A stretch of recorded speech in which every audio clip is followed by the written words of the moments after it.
Jeg har slået den første brud. Hvis en pige nogensinde pruttede foran mig, så vil det være slutningen på vores forhold med det samme. Det er stadig min yndlingsvideo. 100.000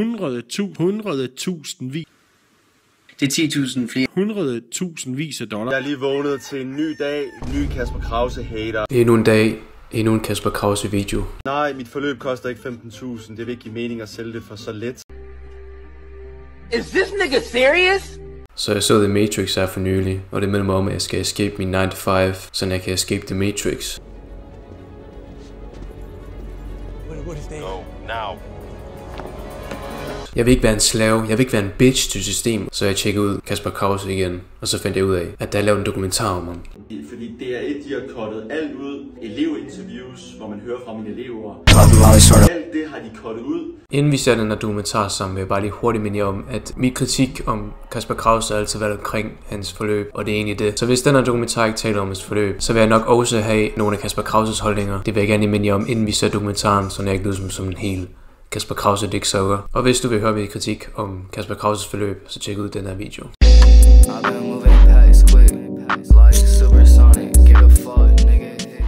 Målet er, at du derefter kan tjene penge på at lave annoncer og content for andre.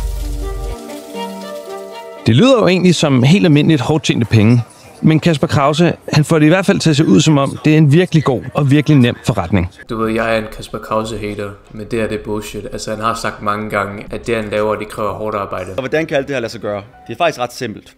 Ikke nemt, men simpelt. Om det så er sandt eller ej, det ved man jo ikke. Og om han tjener de penge, som han siger, han tjener, det ved man jo ikke, om det er sandt eller ej. Men han har sagt mange gange, at det kræver hårdt arbejde. Han siger det i dag i dokumentaren. Du tager en kursus og bliver god nok, ikke?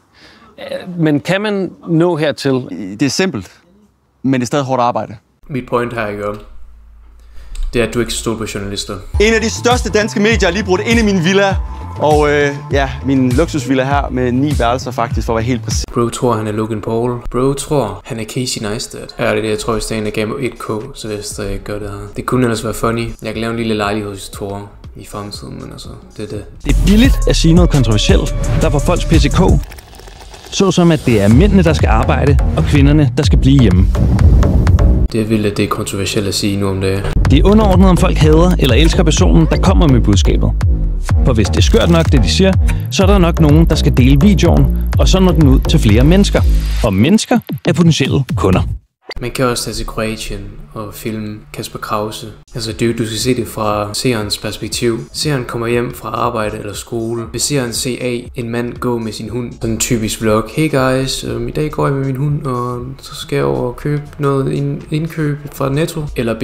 Hardcore vlog kaster sten efter Tesla-biler. Politi bliver kaldt. Gone wrong. I ghettoen. Ved Brøndby hooligans, der kaster romerlys efter dig. Og featuring LTF. Personligt vil jeg bare slukke for min hjerne. Gå på internettet og se noget hjernedødt popcorn-drama. Altså jeg er ikke her på internettet for at lære noget. Det er bare kedeligt. Hvis jeg ville det, så vil jeg tænde for fjernsyn og se nogle nyheder. Altså, come on now. Og personligt vil jeg vælge A. Jeg vil egentlig gerne høre, hvad han købte ind. Jeg tror ikke på det bedste i mennesker mere. Jeg ved, at verden den er et koldt og unfair sted. Life is pain. Life is only pain. Hvordan han markedsfører den, og tingene bliver måske lige blæst lidt ekstra meget op. Der bliver lovet nogle ting i de der videoer, som jo ikke stemmer overens med virkeligheden. Men det er jo også bare vildt. Især når man har at gøre med nogen, der bare sprudler energi og ambition for at leve det der liv, som de bliver lovet på TikTok, ikke? For man lige pludselig har brugt 25.000 kroner på noget. Det fik jeg egentlig heller aldrig sagt i min forrige video. Krause han lejer bare biler, lejer huse og villaer. Han køber dem aldrig. Igennem dokumentaren siger han bare, at det er for markedsføring, som ikke giver nogen mening for mig. Hvis du tjener så mange penge om måneden, som du siger, du gør, hvorfor ikke bare købe det så?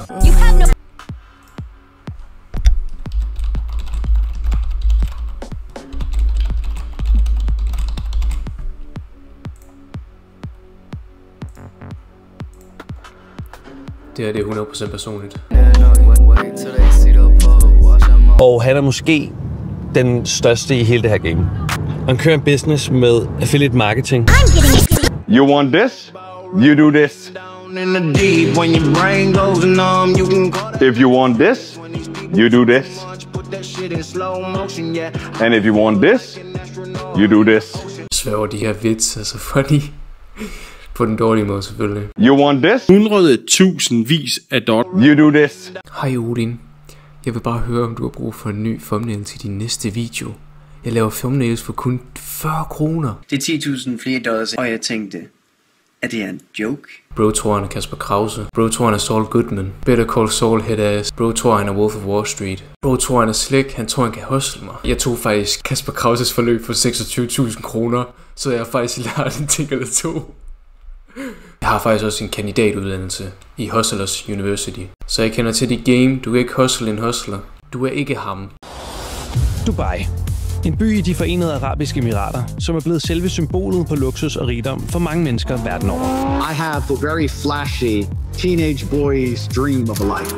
For mange danskere hater på Skandinavien. Jeg sværger, du spørger den typisk dansker, hvor de vil rejse hen eller flytte hen til, så siger de altid Dubai, Spanien eller Los Angeles. Du kommer kun til at møde fake mennesker dernede. Du kommer til at møde sådan en Kasper Krause type, der leger biler og siger, hey guys, jeg har lige tjent 1 million og lave hvad jeg har lyst til. Los Angeles fyldt med folk med et stort ego. Fyldt med influencers. Du ved, Los Angeles brænder lige nu. Lige nu kan du føle Guds vrede.